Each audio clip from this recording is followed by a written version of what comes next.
ध्वज और ताम्र ध्वज। द्वापर के अंत में रतनपुर के अधिपति महाराज मयूर ध्वज एक बहुत बड़े धर्मात्मा तथा भक्त वत्सल संत हो गए हैं। इनकी धर्मशीलता,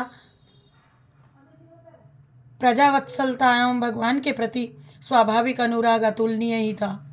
इन्होंने भगवत प्रीत्यर्थ अनेकों बड़े बड़े यज्ञ किए थे और करते ही रहते थे सदैव। एक बार इनका अश्वमेघ का घोड़ा छूटा हुआ था और उसके साथ इनके वीर पुत्र ताम्रध्वज तथा प्रधानमंत्री सेना के साथ रक्षा करते हुए घूम रहे थे। उधर उन्हीं दिनों महाराज युधिष्ठिर का भी अश्वमेघ यज्ञ चल रहा था और उनके घोड़े के रक्षक रूप में अर्जुन और उनके सारथी स्वयं भगवान श्री कृष्ण साथ थे। मणिपुर में दोनों की मुठभेड़ हो गई। उन दिनों भगवान के सारथ्य और अनेकों वीरों पर विजय प्राप्त करने के कारण अर्जुन के मन में कुछ अपनी भक्ति तथा वीरता का गर्व सा हो आया था। संभव है इसीलिए अथवा अपने एक छिपे हुए भक्त की महिमा प्रकट करने के लिए भगवान ने एक अद्भुत लीला रची। परिणामतः युद्ध में श्री कृष्ण के ही बल पर मयूर ध्वज के पुत्र ताम्रध्वज ने विजय प्राप्त की और श्री कृष्ण तथा अर्जुन दोनों को मूर्छित करके वह दोनों घोड़ों को अपने पिता के पास ले गया। पिता के पूछने पर मंत्री ने बड़ी प्रसन्नता से सारा समाचार कह सुनाया, किंतु सब कुछ सुन लेने के पश्चात मयूरध्वज ने बड़ा खेद प्रकट किया। उन्होंने कहा, तुमने बुद्धिमानी का काम नहीं किया। श्री कृष्ण को छोड़ करके घोड़े को पकड़ लेना या यज्ञ का पूरा करना अपना उद्देश्य नहीं है। तुम मेरे पुत्र नहीं बल्कि शत्रु हो, जो भगवान के दर्शन पाके भी उन्हें छोड़ करके चले आए हो। इसके बाद वे बहुत पश्चाताप करने लगे। उधर जब श्री अर्जुन की मूर्छा टूटी तब उन्होंने श्री कृष्ण से घोड़े के लिए बड़ी व्यग्रता प्रकट की। भगवान अपने भक्त की महिमा दिखाने के लिए स्वयं ब्राह्मण बने और अर्जुन को अपना शिष्य बनाया तथा दोनों मयूरध्वज की यज्ञशाला में उपस्थित हुए और इनके तेज और प्रभाव को देख करके मयूरध्वज अपने आसन से उठ करके नमस्कार करने ही वाले थे कि इन्होंने पहले ही स्वस्ति कह करके आशीर्वाद दिया। मयूरध्वज ने इनके इस कर्म को अनुचित बतलाते हुए इन्हें नमस्कार किया और स्वागत सत्कार करके अपने योग्य सेवा पूछी। ब्राह्मण वेशधारी भगवान ने अपनी इच्छित वस्तु लेने की प्रतिज्ञा करा करके बतलाया, मैं अपने पुत्र के साथ इधर आ रहा था कि मार्ग में एक सिंह मिला और उसने मेरे पुत्र को खाना चाहा। मैंने पुत्र के बदले अपने को देना चाहा पर उसने स्वीकार नहीं किया। बहुत अनुनय विनय करने पर उसने ये स्वीकार किया है कि राजा मयूरध्वज पूर्ण प्रसन्नता के साथ अपनी स्त्री और पुत्र के द्वारा अपने आधे शरीर को आरे से चीर करके मुझे दे दे तो मैं तुम्हारे पुत्र को छोड़ सकता हूं। राजा ने बड़ी प्रसन्नता से यह बात स्वीकार कर ली।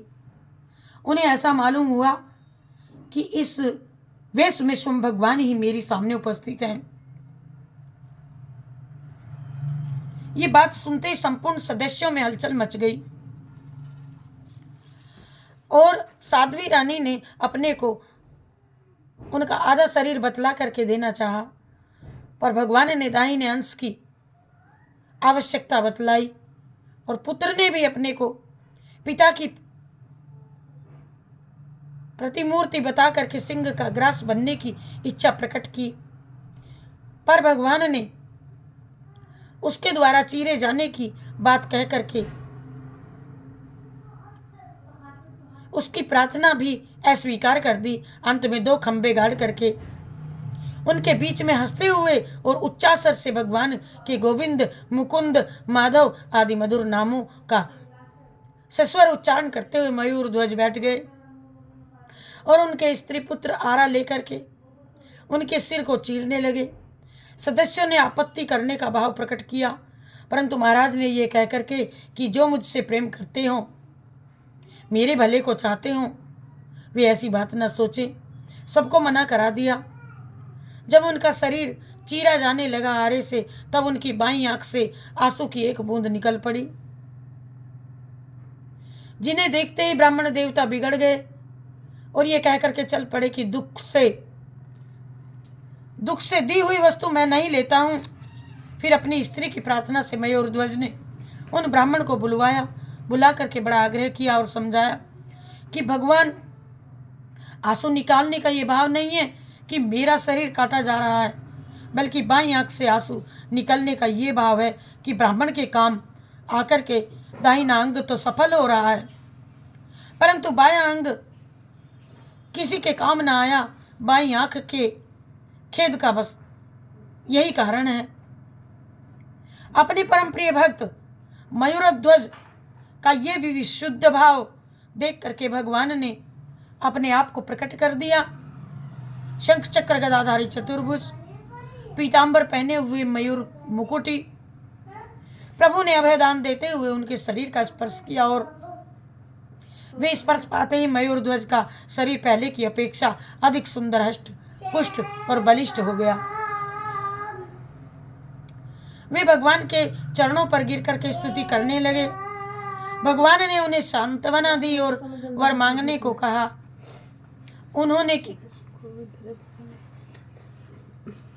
अपने ही भक्त की महिमा बढ़ाई। उन्होंने भगवान के चरणों में अविचल प्रेम मांगा और आगे चल करके वे भक्तों की ऐसी परीक्षा न ले, प्रभु इसका अनुरोध भी किया। भगवान ने बड़े प्रेम से उनकी अभिलाषा पूर्ण की और स्वयं अपने सिर पर कठोरता का लांछन लेकर के भी अपने भक्त की महिमा बढ़ाई और अर्जुन के साथ सब लीला देख रहे थे।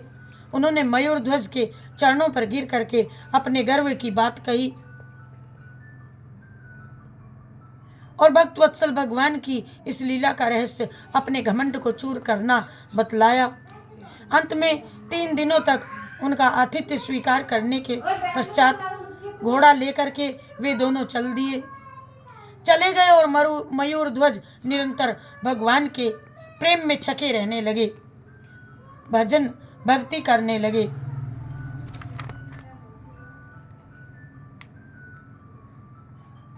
हरे कृष्णा।